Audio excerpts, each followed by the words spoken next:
놀때 홍대 참여연대 우리가 할 수 있는 것들 지금 뭐하게 놀때 홍대 참여연대 아직도 회원 가입하지 않고 뭐하게 놀때 홍대 참여연대 우리가 할 수 있는 것들 지금 뭐하게 놀때 홍대 참여연대 아직도 회원 가입하지 않고 뭐하게 바로 너 바로 너 바로 너 바로 너 당신이 우리의 든든한 배후 0% 우리가 받는 정부 지원 0% 시위꾼 아냐 시민의 파수꾼 유엔이 인정하는 시민단체 파트너 행동하는 시민과 함께하는 권력 감시기구 참여연대 놀때 홍대 참여연대 우리가 할 수 있는 것들 지금 뭐하게 놀때 홍대 참여연대 아직도 회원 가입하지 않고 뭐하게 놀때 홍대 참여연대 우리가 할 수 있는 것들 지금 뭐하게 놀때 홍대 참여연대 아직도 회원 가입하지 않고 뭐하게. 안녕하세요. 참여연대 김승환 간사입니다. 정부 지원금 없이 회원의 회비로 운영되는 참여연대 함께 해주세요. 포털에서 참여연대를 검색해주세요. 전화번호 02-723-4251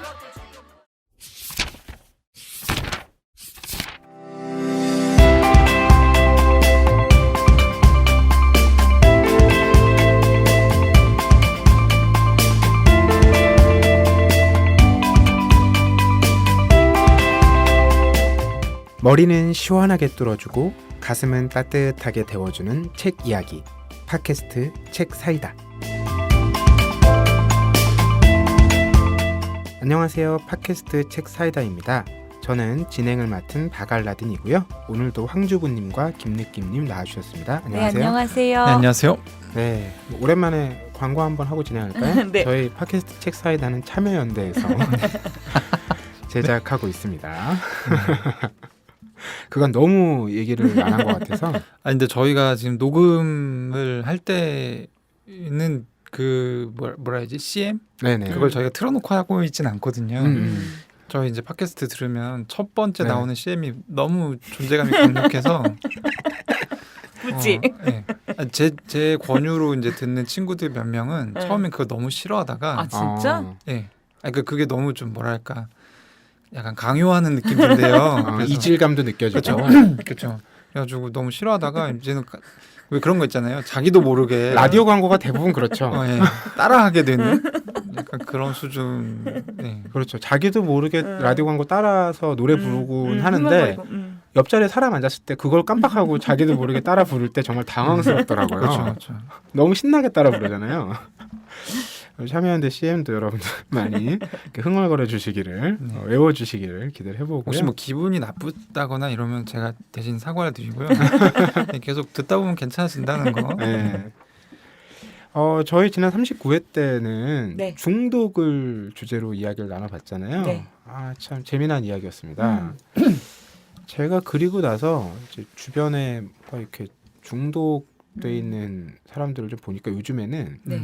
운동에 중독된 사람들이 많더라고요. 특히 마라톤이 치명적인 것 같아요. 그거 한번 시작하면 거의 그렇죠. 매주 하죠, 매주. 그 동호회 분들이 굉장히 많아요. 그래서 전국적으로 보면 이 시즌에는 하루에 대회가 몇 개씩 열려요.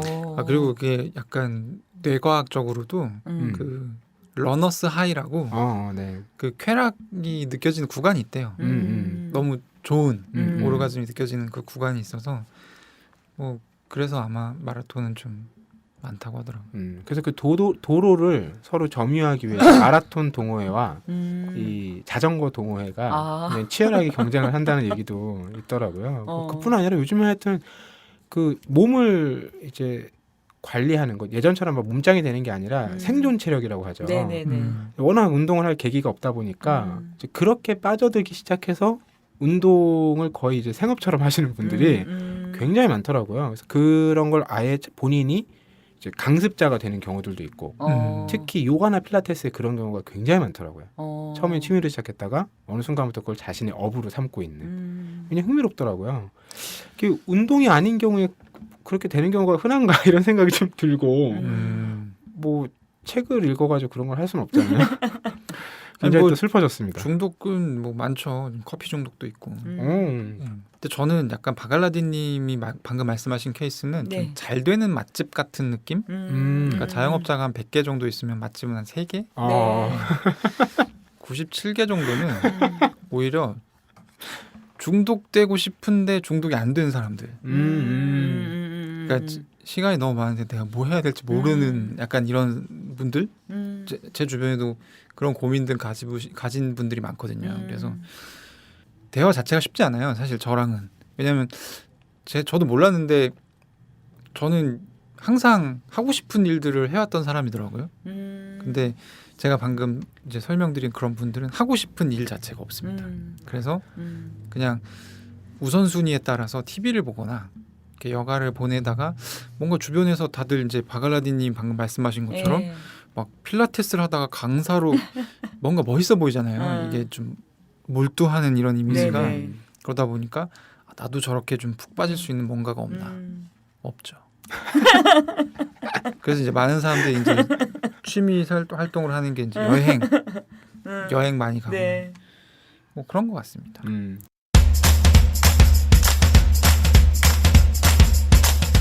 자, 저희 오늘은 40회 후다닥 1세로 네네. 이야기 나눠볼 텐데요. 주변에서 이 후다닥 1세 코너 이름 잘 만들었다는 얘기를 굉장히 많이 듣고 있어요. 제가 제안했고요. 네. 네.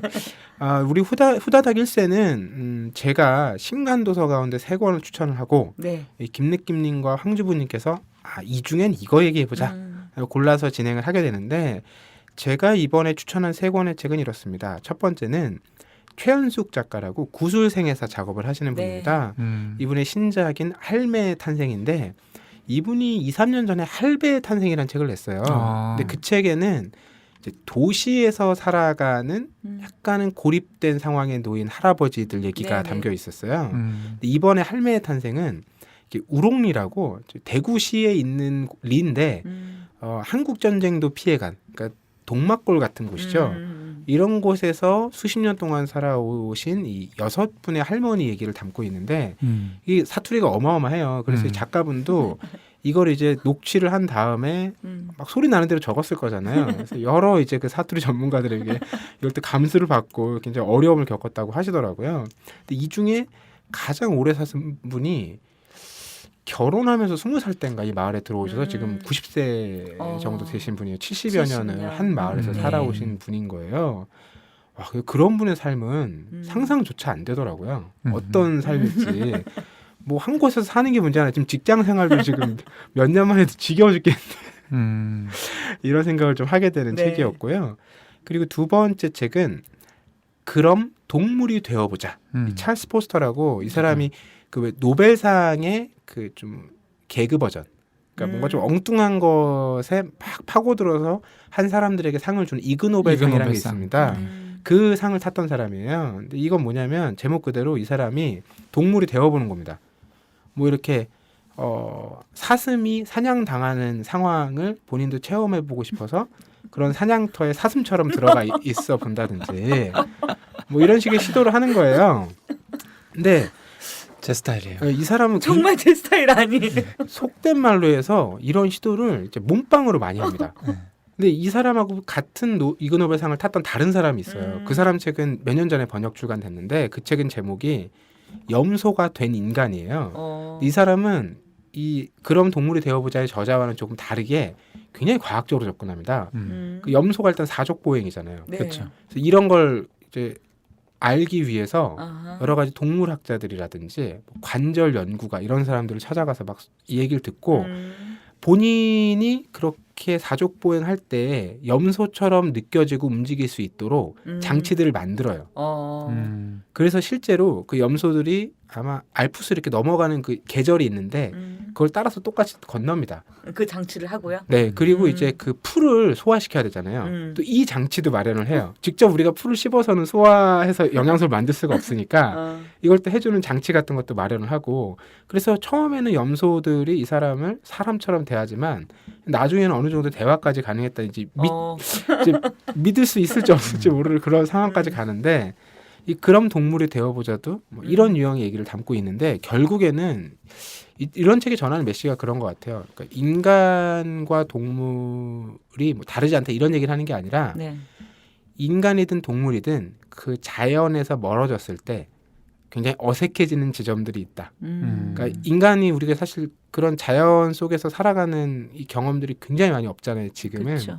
그래서 그런 부분들에 대한 조금은 비판적인 생태주의적인 얘기들 이런 걸 담고 있긴 한데 그걸 좀 유쾌한 방식으로 풀어내는 책이라고 보시면 될 것 같고요. 그리고 마지막 책은 지도에 없는 마을. 이 책은 엘러스테어 보네트라는 일종의 지리학자, 사회지리학자의 책인데 우리가 지도에 없는 마을 하면 뭐 여러 가지 떠올릴 수 있겠죠. 근데 이 책에서는 예를 들면 조세 회피처라든지 네. 또는 LA 베버리 힐스에 있는 아주 고가의 저택에 사는 사람들이라든지 이런 집은 구글 맵스에도 안 나온대요. 그렇죠. 그리고 극빈층이 사는 지역 같은 경우 여기는 이제 그 공간 자체가 무슨 사회적인 부나 가치랑 연결이 안 돼 있으니까 네. 또 안 나오는 거죠. 이런 방식으로 좀 지정학 혹은 지리학을 이런 사회 문화적인 네. 현실과 좀 연계해서 생각해 볼 수 있는 얘기를 전하는 책인데요. 자, 이 세 권의 책 중에 한 권을 고르기가 쉽지 않았어요. 네, 이번에 치열하게. 네, 두 분은 어떤 책이 제일 당기셨어요? 저는 개인적으로는 할매의 탄생이 당겼어요. 왜냐하면 네. 저는 그 사투리가 전혀 어색하지 않고 어. 제가 거창 고등학교를 나왔거든요. 거창이 바로 대구 옆에 있어서 네. 왜 이제 사투리를 읽어 나가면 말맛이 있어요. 제가 네. 이제 그 말맛을 느끼면서 오래됐다 카이 막 이러면서 사실 그래서 굉장히 저는 이제 했으나 탈락하여 이순희의 지도에 없는 마을로. 그리고 그래 동물이 되어보자는 사실 저는 전혀 제 관심에서 왜 도대체 이게 한 권의 책이 어떻게 될 수 있지? 라고 하면 궁금해야 되잖아요. 근데 아직까지는 저는 별로 그렇게 궁금하지 않았어요. 그게. 이런 책이 좀 취향을 타죠. 그래서 한국에서는 네. 좋은 판매 성과를 내기가 쉽지가 않은 책이에요. 저 때문에. 김느낌님은 어떤 책이 제일 당기셨어요? 저는 그래 동물이 되어보자. 그럼 동물이 되어. 그럼 동물이 되어보자. 네. 역시 저는 염소가 된 인간이라는 책도 완독을 했었거든요. 네. 이런 유의 시도들 특히 영국 사람들이 이런 거 많이 하잖아요. 그렇죠. 정말 기행의 나라인데 먹는 것도 좀 특이하고. 네. 이런 시도 전 늘 재미있더라고요. 이 염소가 된 인간 쓴 사람은 옛날에 뭐도 했냐면요. 네. 이 토스터 기계 있잖아요. 네. 그 기계를 직접 다 만들어요. 그러니까 재료를 구하러 광산에 갑니다. 그걸 재련하는 것부터 해서 왜 그럴까요? 그러니까 우리가 일상에서 쓰는 그 너무나 쉽게 쓰는 어떤 물건인데 이것이 어디로부터 오는지 어떻게 작동되는지 이런 걸 사실 거의 모른다라는 거죠. 그래서 그런 걸 한번 내가 직접 부딪혀 보았을 때 얼마나 어려운 이제 상황들을 맞닥뜨리게 되는지 네. 그리고 무엇이 필요한지 이런 걸 이제 시도해 보는 거죠. 마찬가지로 그 책도 판매 상황이 좋지는 않았습니다. 약간 저는 네. 이 책이 왜 좋았냐면 네. 그럼 동물이 되어보자가 약간 이 책은 되게 약간 진보의 느낌이 있어요. 왜 웃으시죠? 넘어가시는. 아니 진보의 느낌은 책 제목 같지 않습니까? 진보의 느낌. 그러니까 제가 생각하는 진보란 무엇인가? 네. 진보는 지금 통용되는 것과 다른 기준을 제시하는 집단이죠. 여기서 보면 이제 뭐 수달, 지렁이, 뭐 늑대, 뭐 이런 것들이 되어 보거든요. 그러면 우리가 지금까지 이건 이것은 특출난 능력이다라고 생각하지 못했던 것들이 사실 되게 특출난 능력이라는 생각을 할 수 있게 돼요. 그래서 뭐 수달 같은 경우는 가령 하루에 자기 몸무게 20% 정도 되는 무게를 먹는데요. 수달이. 근데 이제 글쓴이가 체중이 95kg. 이 수달 따라가려면 매일 88개의 빅맥을 먹어야 된다. 수달이 얼마나 그러면은 이 신진대사가 활발하고 네. 이 굉장히 특이한 사람인 거예요. 사람으로 치면 거의 뭐 굉장히 그 에너지가 거의 누구죠? 그 사이클 선수 암스트롱? 뭐 약간 이런 느낌을 주는 동물인 거예요. 수달이. 여기까지를 생각했을 때 지금까지 우리가 생각해오던 피상적인 수달과 좀 다르게 다가오는 측면들이 있는 거죠. 그러니까 이걸 이제 어떤 감각을 새롭게 하기, 그러니까 뭐 약간 이런 측면에서 이제 저도 이런 종류의 책을 좋아해요. 그러니까 약간 그냥 엉뚱하다기보다는 예. 엉뚱함 속에서도 뭔가 지금까지 생각해보지 못했던 그런 어떤 질서를 재배열하는 느낌의 그런 느낌. 그래서 저는 이 책이 재밌을 것 같다라고 생각했는데 결과적으로 저희가 고른 책은 황주부님의 그 할매 탄생 그리고 저의 그럼 동물이 되어보자도 아닌 제3의 책. 제3의 책입니다. 이게 굉장한 어떤 역설이죠. 두 분이 한 표씩 던진 책은 안 되고 한 표도 던지지 않은 책이 결국 선택되었다. 좀 흥미롭네요.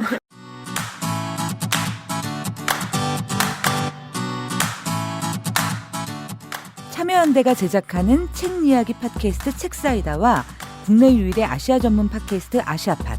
매주 목요일에 번갈아 찾아갑니다. 정부 지원금 없이 회원의 회비로 운영되는 참여연대입니다. 청취자 여러분, 참여연대 회원이 되어주세요. 포털 사이트에서 참여연대를 검색하시거나 참여연대로 전화 주시면 됩니다. 전화번호 02-723-4251입니다.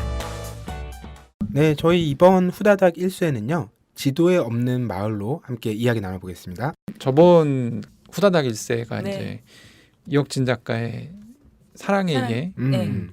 사랑의 이해 하면서 이 바갈라디님이 굉장히 고생을 많이 하셔가지고 이번에는 바갈라디님이 좋아하는 지도와 뭔가 여행과 관련된 요런 책을 가자 그렇게 해서 이제 이 책을 골랐는데 결과적으로는 셋 다 이제 이 책에 대해서 자세히 모르는 상태에서 네. 이 책을 고른 거죠. 근데 저는 이런 책이 네.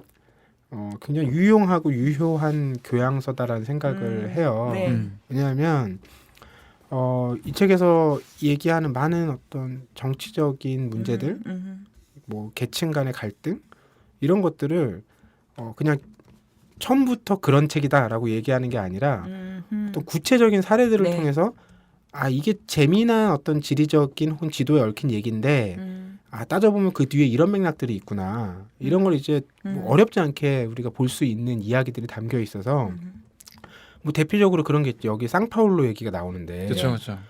그 헬기 네. 헬기가 상파울로 시내에서 5분에 4대씩인가 네, 맞아요. 네, 착륙하고 이륙한다고 하는데 음. 그러니까 이런 거죠. 뭐 우리가 흔히 영화에서도 많이 봤지만 납치 이런 게 일상화돼 있고 특히 도로가 이 상파울로 같은 경우는 지옥이래요. 교통체증이. 그래서 기네스북에 오른 기록이 294km가 교통체증으로 정체기간. 네. 그러니까 차가 멈춰 있으니까 그냥 도둑이 와서 털어가거나 납치하기가 너무 쉬운 거예요.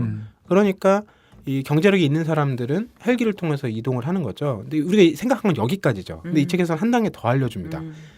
우버 같은 서비스가 본격적으로 그런 헬기 사업에 뛰어들면서 단가가 많이 내려간 거예요. 그러니까 이제는 좀 더 그만큼의 아주 큰 부를 갖지 않은 사람들도 이거를 필요할 때는 사용할 수 있게 된 거예요. 그러면 이제 우리는 이런 질문에 봉착하게 되죠. 야, 우리가 발 딛고 사는 이 땅을 좀 더 낫게 만드는데 애를 써야 되는 것인가? 네. 아니면 하늘 역시 그렇게 만들어 버릴 것인가? 하늘도 곧 채증이 생기지 않겠습니까? 이런 상황이라면 그렇죠. 이제 이런 질문들을 하게 되는 거죠. 이런 부분에서 굉장히 흥미로운 지점들을 많이 담고 있다는 생각이 들었어요. 저도 그 헬리콥터 얘기가 되게 재밌었는데 거기에 또 다른 얘기가 하나 나와요. 그러니까 헬리콥터라는 교통수단이 뭐냐 이걸 볼 때 얘는 뜨고 내리는 것을 표시하는 교통수단이다라는 거예요.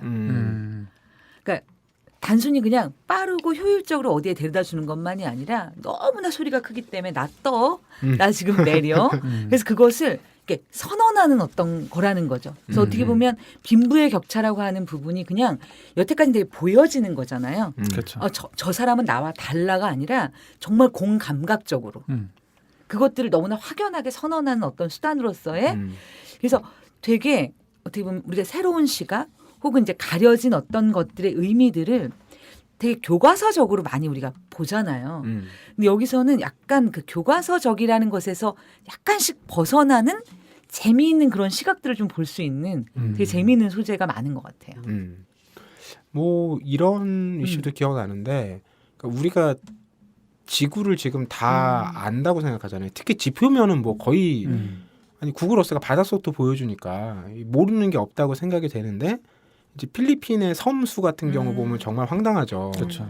이게 뭐 갑자기 몇백 개가 늘어나고 그러니까 이게 뭐 지리적인 변동도 있지만 실제로 조사를 그렇게 세밀하게 안 하거나 네. 혹은 섬을 셀 때 불필요한 섬이라고 생각하면 임의로 사람들을 빼기도 하고 빼기도 하고. 네. 이런 걸 보면 이제 우리가 굉장히 확정된 지식이라고 그 땅이라는 건 너무나 큰 덩어리잖아요. 그러니까 이거를 그런 식으로 바꾸거나 변화할 수 있을 거라 생각을 사실 못하죠. 근데 이제 그런 게 지금도 2019년에도 벌어지고 있다라는 것, 이런 걸 생각해 보면 그 지식의 기반이라는 것, 또 지식의 정치성이라는 것, 이런 것도 다시금 생각해 보게 되는 것 같아요. 근데 전 좀 아쉬운 게 있었어요. 이 책을 보면서. 뭐냐면 이 책은 거의 대부분이 그리고 이제 몇 개의 스케치가 나와요. 근데 사실 이제 이 책을 보면서 익숙한 장소가 거의 없잖아요. 사실은. 그렇죠. 지도에 없는 마을이니까.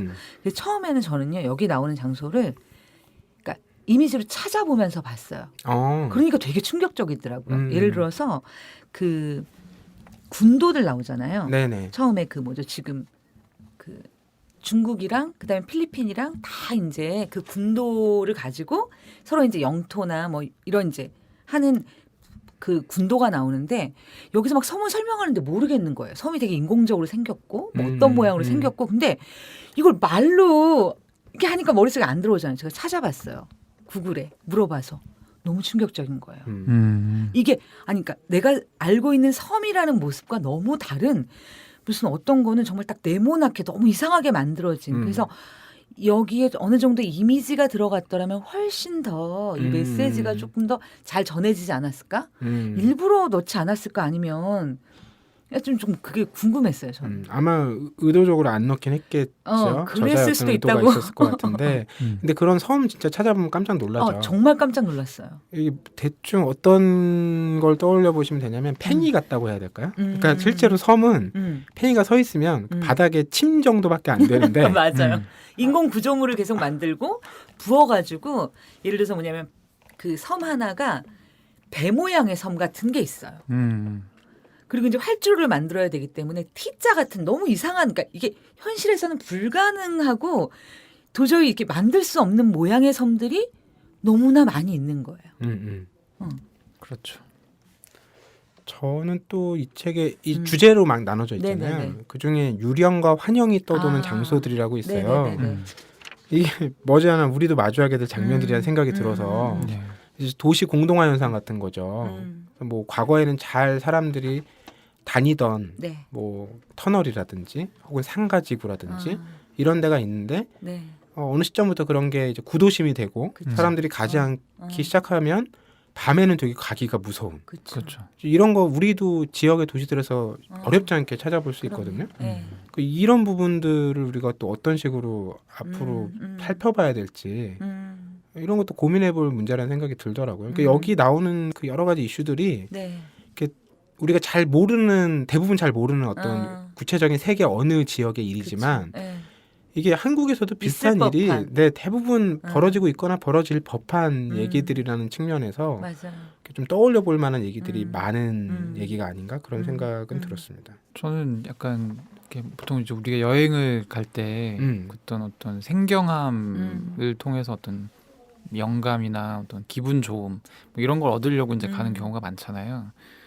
근데 이거 같은 경우 이 책에서는 이제 우리가 이제 쉽게 그런 어떤 롤리플래닛이나 이런 여행 소개 잡지 같은 곳에서는 보기 어려운 그러니까 일부러 찾지 않으면은 사실 볼 일이 없을 그런 내용들을 많이 소개를 해주고 있고 그리고 그게 그 동네에 사는 사람들의 어떤 정치 체계 내지는 뭐 생활 이런 거랑 어떻게 이제 수직적으로 이렇게 연결이 되어 있는지 이런 부분들을 좀 설명을 해주는 게 좀 인상 깊었고 그게 본질적으로 제가 이제 원래 봤으면 좋겠다라고 투표를 했던 그런 동물이 되어보자와 사실은 본질적으로 같은 내용이에요. 네네. 네, 그래서 저는 좋았고요. 특히 이제 재밌었던 부분은 이제 트랩 스트리트라고 해서 맞아요. 네. 이거 예전에 제가 지도 저작권 관련한 기사를 몇 번 써서 알고 있었거든요. 근데 이제 그거 되게 재밌게 잘 그려져 있어가지고 트랩 스트리트가 이제 혹시 뭐 책 안 보실 분도 계실 수 있으니까 지도라는 거는 현실에 이렇게 있는 공간이고 만약에 그 공간을 성의 있게 구현했다고 하면 모든 지도가 다 똑같겠죠. 그래서 지도에도 저작권이 있는데 저작권을 주장하기 쉽지 않은 상황이어서 일부러 지도 사마다 트랩 스트리트라고 그러니까 함정을 하는 거죠. 그렇죠. 예. 없는데 길을 있다고 만들어놔요. 그리고 그게 이제 마치 자기의 시그니처 사인 같은 게 되는 거죠. 그래서 만약에 이걸 복사해서 뭔가 만들어 놓고 내가 만든 것 양 이렇게 하고 있으면 저작권 위반 고소장이 날라오게 된다. 뭐 이런 내용. 그런 것들이 되게 재밌었고 약간 세계를 바라보는 그런 시야를 넓혀주는 그런 네. 책이 아닌가.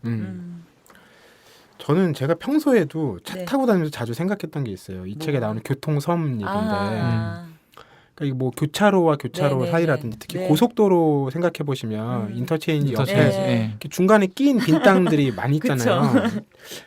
진짜 뭐 다들 이렇게 집 한 채 없이 힘든데 저도 집이 없고 근데 이런 빈 땅은 도대체 뭔가 이런 생각이 가끔 드는데 예전에 그래서 읽었던 그 장면이 기억났어요. 북유럽이었던 것 같은데 그런 이제 고속도로 옆에 광고판 같은 게 굉장히 크잖아요. 네. 네. 그래서 그런 광고판 안에 음. 사람이 살 수 있는 공간을 만듭니다. 진짜요? 네, 그래서 노숙자나 이런 어. 분들이 거기서 어. 생활을 할 수 있도록 해주는 거예요. 음. 근데 제가 이거 되게 평소에 많이 생각하거든요. 지나가다 보면 도시 내에 그렇게 빈 공간이 너무 많아요. 엄청 많아요. 뭐 다리 같은 경우도 그렇잖아요. 그 밑에 보면 이렇게 구조물들이 많이 있는데 옆에 텅텅 비어 있잖아요. 그런 공간들이. 이런 공간들을 어떻게 활용할 수 없을까? 뭐 제가 박원순 시장은 아니지만 아니, 그런 공간들이 실제로 그런 공간들을 건축하는 건축가가 있어요. 그래서 스페인에서는 약간 이렇게 다리 밑에 집을 슬라이드 형태로 이렇게 끼운 거예요. 그래 그래서, 그래. 예. 이렇게 움직여요 집이. 그래서 이렇게 밀면 집처럼 돼요 정말. 그러니까 약간 이제 보통 우리가 생각하는 집은 뭐 벌레도 없고 뭐 약간 이렇게 뭔가 밀폐가 되는 공간이잖아요. 근데 그런 정도로 밀폐가 되지는 않고 약간 뭐랄까 나무 위에 집 지은 오두막처럼. 오두막 같은 느낌. 하지만 이제 콘크리트로 지은 오두막이기 때문에 뭐 하여튼 그런 대안적인 주거 공간들을 연구하는 이제 건축가들이 있고 실제 지금 나온 시제품들도 있는 상황. 근데 이제 또 한편으로는 그런 게 있을 수 있겠죠. 가령 뭐 범죄에 이용이 된다 할지. 그리고 사실 이제 그런 게 있으면 누가 집을 살려고 하겠어요. 그러니까 도시 공동화가 더 가속화될 수 있죠. 사실은 그런 문제들이 있긴 한데 어쨌든 대안적인 주거를 이제 고민하는 사람들은 충분히 지금 많은 상황이라는 거. 자, 오늘 저희가 지도에 없는 마을 이 원제는 비욘드 더 맵이잖아요. 네. 다시 한번 차례를 좀 보면 네. 1장은 처음에 제멋대로인 섬들. 이제 아까 네. 우리가 필리핀 얘기도 했고 네네네. 군도 말씀도 네. 하셨고 이 얘기고 2장이 고립지와 비판의 국가들. 네. 미완. 미완의 국가들. 미완을 비판으로 읽을 정도로 제가 시력이 이제 큰일 났네요. 여기는 뭐 이런 거죠. 뭐 크림반도와 러시아 얘기도 여기 네. 나왔었고요. 네. 또 몰타 기사단. 그러니까, 재밌었어요. 그러니까 이런 거죠. 영토를 갖고 있지 않은데 어떤 주권 국가로서의 인정을 받는 어떤 집단에 대한 얘기인데 이 몰타 기사단 얘기에서 흥미로웠던 건 그 맥락이죠. 영토가 없기 때문에 되게 자유롭게 다른 영토에서 벌어지는 일들에 적극적으로 가담할 수 있는 측면이 있다. 이 점이 좀 되게 현실에서는 모순인데 그렇죠. 흥미로운 지점이었다는 생각이 들고요. 그리고 3장이 유토피아의 장소들. 여기서도 그 유목민 얘기가 나오는데 이 작가가 저는 하고 싶었던 얘기 중에 되게 중요한 지점이 거기에 있지 않을까라는 네. 생각이 들었어요. 무슨 얘기인고 하니 이런 얘기를 합니다. 유목민이란 단어를 잘못 사용하고 있다는 점이 거슬린다. 전통적인 유목민은 아무 뿌리 없이 지구 곳곳을 돌아다니거나 집과 장소를 하찮게 여기지 않았다. 그들은 고정된 특정 장소들을 오갔다. 예를 들어 여름 초지와 겨울 초지를 오가는 시기였다. 그리고 각각의 장소를 아주 깊이 이해했다. 진짜 유목민은 비행기를 옮겨 타는 디지털 기업가 무리보다는 장소에 묶인 정적인 무리와 공통점이 더 많다. 아마도 신유목민이 스스로를 작은 이동주택에서 사는 소규모 자영업자라고 부른다면 진실에 더 가까울 것이다. 다만 왜 그러지 않는지는 충분히 이해가 된다. 그렇죠. 그러니까 우리가 오늘날 굉장히 자유롭게 음. 이동한다고 생각해요. 스스로 유목민, 노마드 이렇게 얘기를 네. 하지만 실제 유목민들은 이렇게 거처 없거나 정처 없거나 뿌리 없이 막 떠돌아다니는 존재가 아니었다는 거죠. 오히려 본인들이 필요에 따라 상황에 따라 다니는 루트가 굉장히 확실했고 그 땅과 길에 대한 이해가 굉장히 깊었다. 근데 현대에는 훨씬 멀리 빨리 쉽게 이동할 수 있지만 실제로 본인이 이동하는 행위 자체에 대한 이해가 그 장소에 대한 이해가 굉장히 떨어진다. 그게 바로 이 책 전체에서 맞아요. 얘기하고자 하는 바가 아닌가 그런 생각이 들더라고요. 그렇죠. 그러니까 결국은 하나의 장소에 집중하는 행위야말로 애정이고 이 애정 속에서 사실은 관계라든가 새로운 가능성들이 만들어진다라는 게 이분이 이제 땅을 바라보는 기본적인 입장인 것 같고요. 그래서 저도 그 부분이 사실 굉장히 웃겼어요.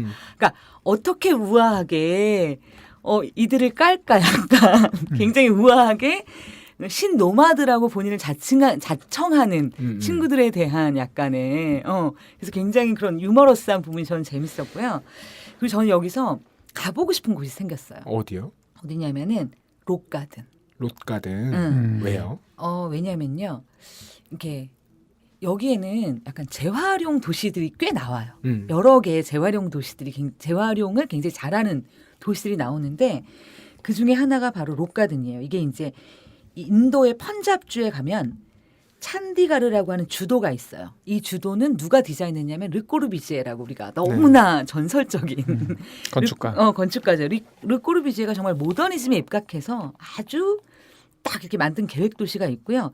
여기서 남은 자재들 있잖아요. 여기서 남은 부시래기들, 타일 조각들, 그다음에 파이프 막 이런 것들을 가져다가 몰래 실어서 롯가든이라고 하는 거를 이 마을 사람인 넥찬드라는 사람이 만들어요. 처음에는 뭐냐면 이게 알려지지도 않았고 뭐지 도둑인가 막 이러다 나중에 이 사람이 만든 롯가든을 보고 난 다음에 사람들의 생각이 바뀌어요.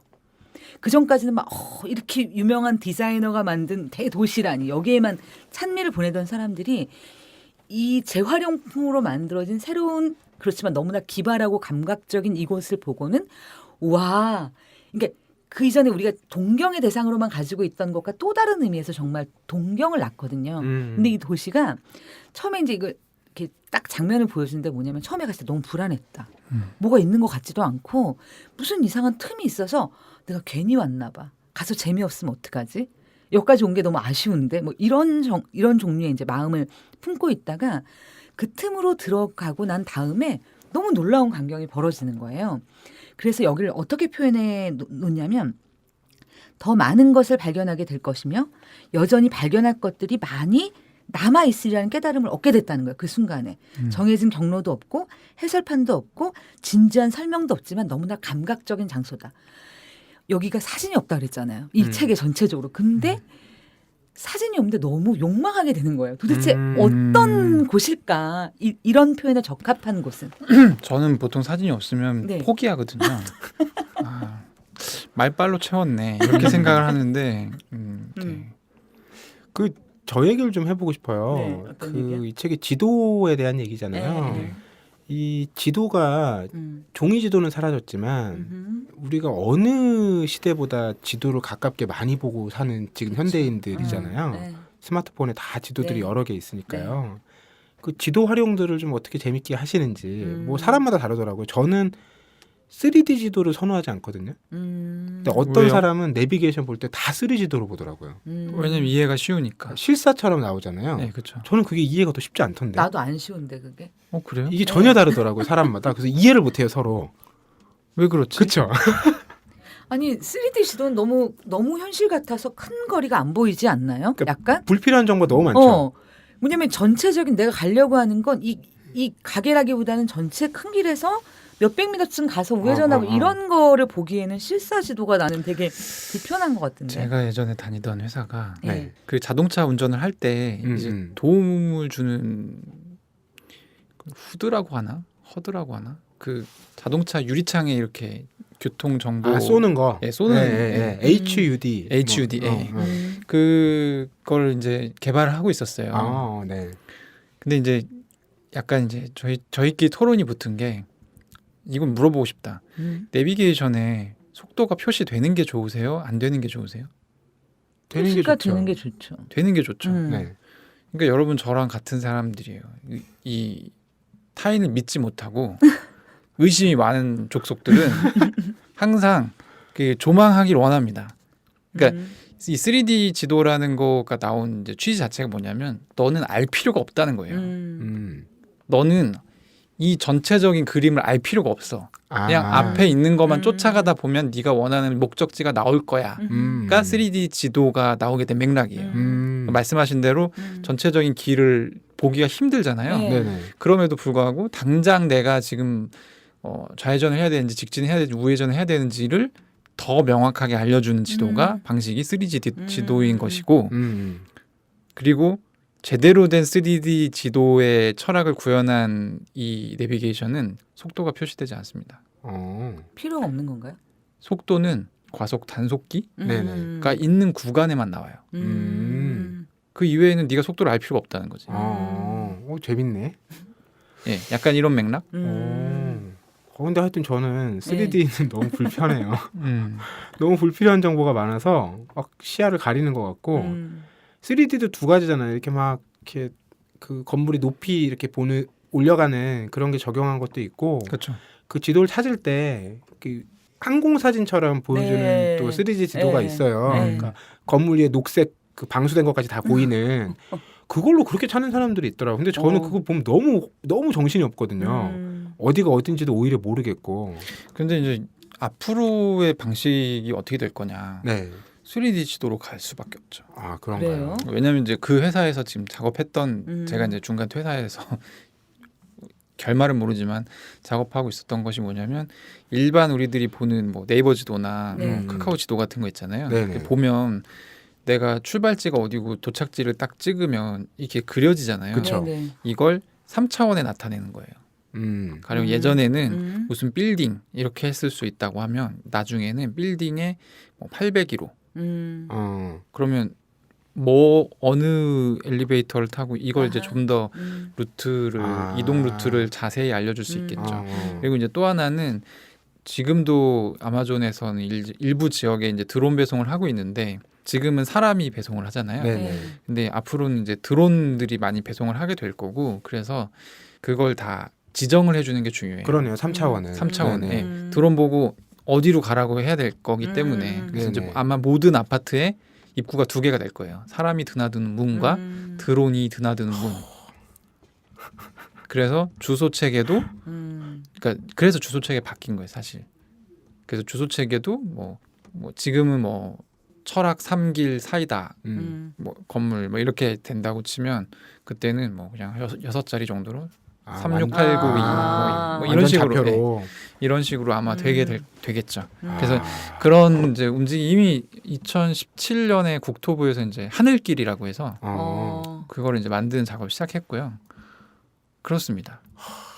여러분들은 요즘 너무 휙휙 지나가서 도대체 살 수가 없어 이런 얘기를 하면서 이제 살게 되겠죠. 아니, 딱 지금 그 얘기 하려고 그랬거든요.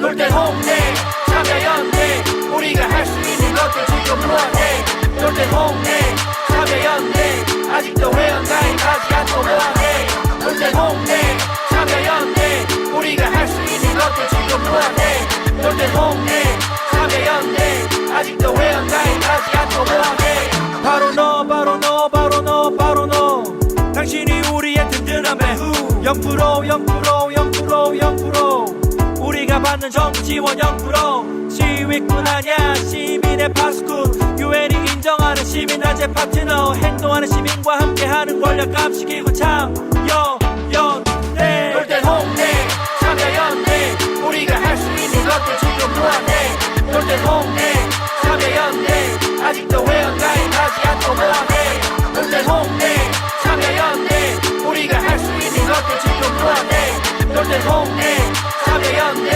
아직도 회원가입하지 않고 뭐하게 재미난 얘기까지 나눠봤네요. 네, 저희는 후다닥 1세에서는 북트리거 출판사에서 나온 지도에 없는 마을로 이야기 나눠봤는데요. 흥미로운 장소들에 대한 얘기들 네네. 여러분들 한번 살펴보시면 좋겠다 싶고요. 아직 이 1세가 다 팔리진 않은 책으로 보여요. 그래서 다음 방송할 때쯤이면 후다닥 1세의 방송의 목적에 부합하는 결과를 갖고 또 뵐 이 수 책이 있도록. 지금 뭐 한겨레나 이런 쪽에서는 이미 책 소개 나왔더라고요. 그래서 1세 정도는 무난히 찍을 것 같은데 저는 개인적으로 좀 아쉬운 건 뭐냐면 이 책에서도 이제 잠깐 소개가 되긴 해요. 아까 바갈라디님이 말씀해주셨던 어떤 유목 신유목인 관련해서. 근데 유목이라는 게 기본적으로 이제 이동과 관련된 거잖아요. 네. 그리고 이제 뭐 TV 뭐 CF에서도 뭐 노마디즘 혹은 뭐 유목하는 뭐 약간 이런 식으로 나오는 거 보면 자본주의에 되게 유리한 개념이거든요. 네.